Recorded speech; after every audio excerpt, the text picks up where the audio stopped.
Menurut saya, melalui video 15 menit ini, saya akan memaparkan hasil dari proyek Capstone 3 yang telah saya kerjakan. Kasus yang akan dianalisis saat ini adalah churn analysis yang akan dimodelkan menggunakan model klasifikasi.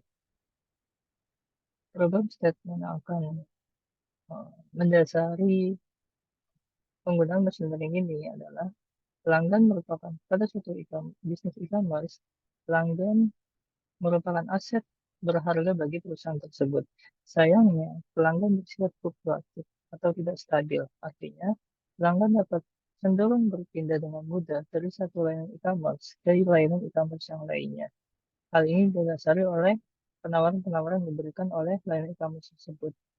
Ketika pelanggan berpindah, otomatis kita sebagai perusahaan e-commerce akan kehilangan potensi income dari pelanggan tersebut. Oleh sebab itu, kita harus mempertahankan pelanggan ini dengan memberi penawaran-penawaran menarik agar pelanggan tersebut menjadi loyal. Dengan demikian, diperlukan prediksi terhadap pelanggan-pelanggan yang cenderung akan churn agar dapat ditawarkan promosi tertentu. Goals yang akan kita dapatkan, yang akan kita ingin buat adalah berdasarkan permasalahan tersebut, perusahaan ingin memiliki kemampuan untuk memprediksi kemungkinan pelanggan yang akan churn, sehingga tim promosi dapat memberi penawaran promosi khusus pada tipe pelanggan ini. Selain itu, perusahaan juga ingin mengetahui faktor-faktor yang membuat pelanggan akan churn, sehingga tim promosi dapat membuat strategi yang tepat berupa jenis promosi untuk membujuk pelanggan supaya tetap menggunakan layanan e-commerce perusahaan. Nah, analytic approach yang akan digunakan adalah pertama adalah identifikasi pola churn, menganalisis data historis menggunakan model klasifikasi machine learning untuk mengidentifikasi pola perilaku pelanggan sebelum mereka churn. Faktor-faktor pengaruh. Kedua, menentukan variabel-variabel yang paling mempengaruhi keputusan pelanggan untuk beralih, seperti cashback, pengalaman pengguna, atau lamanya penggunaan dengan penggunaan menggunakan model klasifikasi untuk penilaian yang lebih presisi. Ketiga adalah model prediktif. Membangun model prediktifnya, membangun model klasifikasi untuk memprediksi kemungkinan churn pelanggan di masa depan berdasarkan variabel-variabel yang telah diidentifikasi. Nah, metrik evaluasi yang akan kita fokuskan adalah berangkat dari confusion metric. Terdapat dua tipe error. Yang pertama adalah false positif, kedua adalah false negatif. Dalam kasus ini, false positif adalah konsekuensi dari biaya promosi terbuang percuma kepada pelanggan yang sebenarnya tidak churn. Pelanggan churn akan memiliki kelas positif atau yang tidak churn akan negatif. Nah, yang kedua adalah false negatif. Pelanggan benar-benar churn dan tidak diberikan treatment apapun berupa promosi.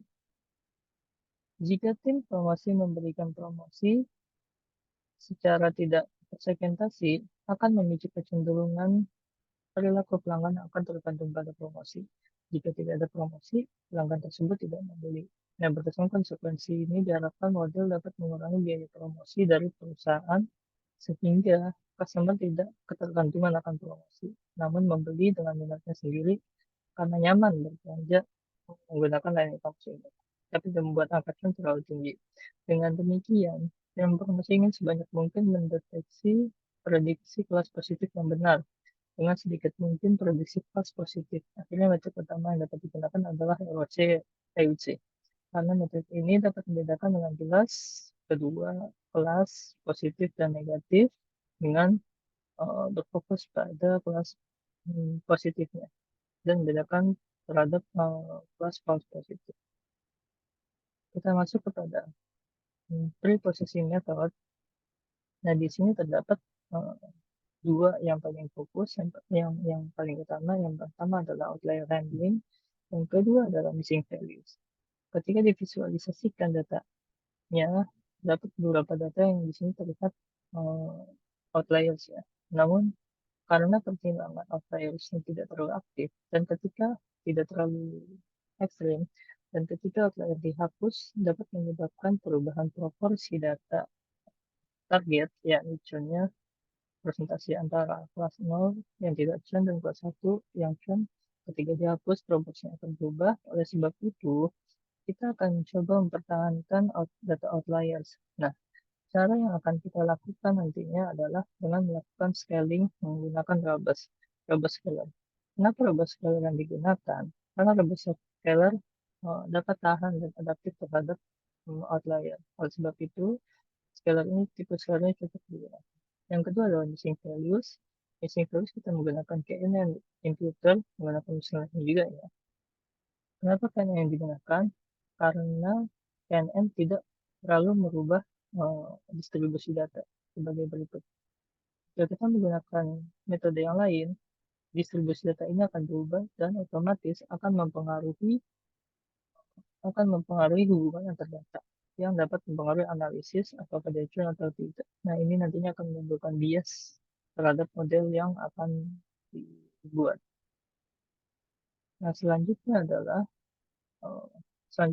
kita melakukan model seleksi. Model seleksi terhadap menggunakan cross validasi terhadap model training dan juga model testing.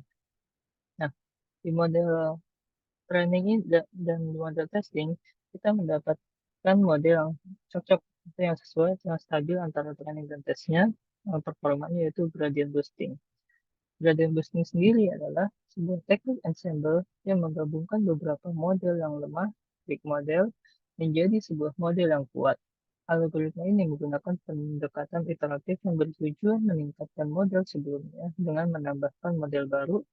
Proses ini dilakukan secara berulang-ulang hingga model yang dihasilkan memiliki kriteria tertentu yang lebih baik. Oleh sebab itu, di sini kita mendapatkan hasil yang baik ketika menggunakan gradient boosting dibandingkan menggunakan model yang lain. Dan ini tentunya dalam ruang lingkup data yang digunakan pada kasus ini. Nah, terus iteratif dalam algoritma gradient boosting terdiri dari beberapa tahap, yaitu pertama, inisiasi model, kedua, membuat weak model, ketiga, menghitung residual error, keempat, menyusun kembali data training, kelima, membuat model baru, keenam, menggabungkan model, ketujuh, iterasi berulang. Gradient boosting ini sangat cocok diterapkan pada analisis churn. Pertama adalah gradient boosting dapat menangani hubungan non-linear antara fitur dan variabel target, non-linear hubungannya. Kedua adalah selanjutnya, jika data pelanggan terstruktur dengan baik, gradient boosting dapat memberikan hasil yang akurat. Kita sudah menangani missing value, kita menangani outlier. Tiga, gradient boosting dapat menangani baik variabel target kategori maupun kontinu. Ya, di sini terdiri dari dua tipe kategori ini dan kita menggunakan gradient boosting. Nah, setelah data diolah, setelah gradient boosting kita peroleh, selanjutnya adalah kita melakukan evaluasi metrik. Ya. Nah, evaluasi metrik dilakukan menggunakan hyperparameter kuning. Nah, di sini kita mencoba uji coba beberapa parameter yang digunakan dalam gradient boosting dan kita mendapat sebelumnya erosinya bernilai 90. Di sini uh, tidak saya tampilkan ya, bernilai 90. Nah, setelah di hyperparameter kuning, hasilnya meningkat erosinya menjadi 92. Artinya apa? Artinya model dapat memprediksi dengan baik terhadap pemisahan biner kategori antara churn dan tidak churn sebesar 92%. Dan selain ROC, kita juga dapat memperhatikan recall. Kenapa recall? Karena di sini kita tujuannya adalah memberikan promosi, tapi dengan proporsi atau sasaran yang tepat ya, segmentasi. Nah, jika kita ada dua kasus ketika melihat type error sebelumnya, ada dua kasus di sini. Ketika tujuannya adalah mempertahankan sebanyak mungkin customer agar tidak churn, kita mungkin bisa memprediksi sebanyak mungkin nilai positif ya, termasuk di sini adalah false positif ya. Dia yang diprediksi sebagai cuan padahal tidak cuan dan kita berikan promosi. Nah, efeknya adalah ketergantungan terhadap customer tersebut. Jika tidak ada promosi, dan mereka tidak akan membeli. Nah, karena keterbatasan biaya ini kita ingin menghemat biaya promosi, otomatis kita akan memaksimalkan eh, fokus terhadap cost negatif ini yang tidak lain sinergi dengan recall ya. Pelanggan benar-benar dan tidak diberikan treatment. Oh, ini tidak diberikan treatment otomatis nilai ini yang dikecilkan otomatis bisa berdampak ke sini. Kita akan lihat kondisinya. Hasil klasifikasi dari model akil yang telah dibuat dapat disimpulkan bahwa ketika model digunakan dengan customer churn, maka model dapat mengurangi 97% customer yang sebenarnya tidak churn sehingga tidak kita tawarkan promosi. Dan melalui model ini juga sekitar 63% customer yang churn didapatkan, promosi didapatkan dari metode recall. Recall positifnya atau angka satunya bernilai 0,63. Nah, ini memiliki ketepatan prediksi, presisinya 79%, otomatis kita bisa 79% secara tepat memprediksi yang contoh. Jika hasil yang dikonversi ke dalam satuan biaya promosi, maka perusahaan pasarnya adalah sebagai berikut. Jadi total 10 juta jika kita memberikan seluruh promosi kepada semua customer tanpa membedakan churn atau tidak churn, keluar sebesar 10 juta. Jadi ketika kita menggunakan model ini, kita hanya akan mengeluarkan biaya 3.350.000. Nah, rekomendasi yang diberikan apa? Ada dua. Berdasarkan model bisnis, rekomendasi model, berdasarkan model yang dibuat, model masih dapat dikembangkan, terutama dalam meningkatkan skor recall positif sehingga dapat diprediksi lebih banyak customer yang akan churn untuk dapat tawarkan promosi yang ya diantaranya adalah akan uji coba ulang terhadap ada tiga sebenarnya yang dipilih adalah gradient boosting karena performanya stabil. Sebenarnya ada dua lagi yang bisa kita coba sebenarnya random forest dan X boosting dalam kasus ini dan juga menerapkan metode sampel untuk meningkatkan nilai untuk evaluasi nilai recall tadi. Nah, kedua dari rekomendasi bisnis kedepannya mungkin perlu ditambahkan film aman dan tata order yang telah dikeluarkan customer sebelum churn untuk mengevaluasi penyebab churn yang lain.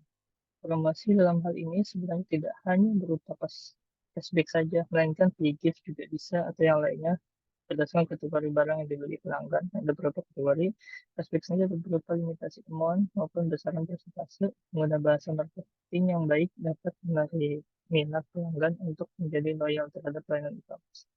Memberikan layanan terbaik kepada customer sehingga mereka loyal selalu berbelanja menambahkan komplain dan di sini berupa responsif ramah penjual ya, mengirim cepat dan lain sebagainya.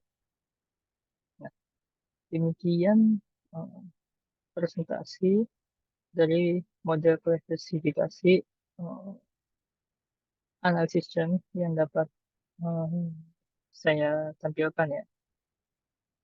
Melalui analisis churn ini, melalui prediksi analisis churn ini, diharapkan perusahaan dapat mempertahankan seoptimal mungkin customer yang akan churn untuk tetap loyal menggunakan layanan e-commerce dengan tetap menghemat biaya promosi karena tadi fokusnya di recall dan fokusnya uh, di recall uh, sehingga skor dari false positif orang-orang yang akan yang sebenarnya tidak churn dianggap sebagai churn itu minimal sehingga kita tidak mengeluarkan biaya untuk mereka tetapi memang benar-benar uh, pelanggan yang uh, akan churn meskipun di sini ada kerugian ada konsekuensi yakni terdapat beberapa sejumlah pelanggan yang sebenarnya churn tapi dianalisis oleh sistem sebagai tidak churn otomatis. Oleh sebab itu, kita harus mengevaluasi kembali